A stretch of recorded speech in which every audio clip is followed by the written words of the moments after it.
അങ്ങനെ രാഷ്ട്രീയമായിട്ട് ആർക്കും പിന്തുണ കൊടുക്കാറില്ല. അവസ്ഥയുള്ള വ്യക്തികൾ അവരെ ഇതനുസരിച്ച് ഓരോരുത്തരും വോട്ട് ചെയ്യാം. നമ്മളതിൽ ആരും അങ്ങനെ നമ്മൾ പറയാറില്ല.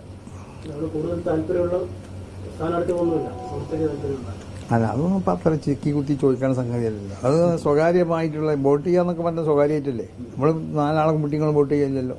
വളരെ മറച്ച് ഒരു മറൻ്റെ ഉള്ളിൽ പോയി സ്വകാര്യമായിട്ട് നമ്മളെ അവകാശം നമ്മൾ നിർവഹിച്ചു പോരുന്നു.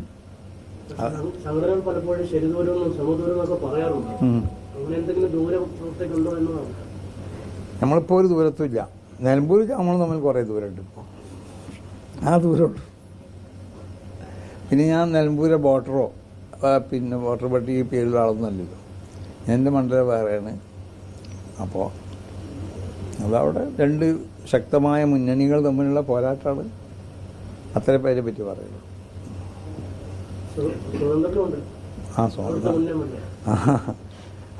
അതിപ്പോൾ അങ്ങനെ ചിത്രത്തിലുണ്ടോ? ചിത്രത്തിലുള്ള 2 മുന്നണി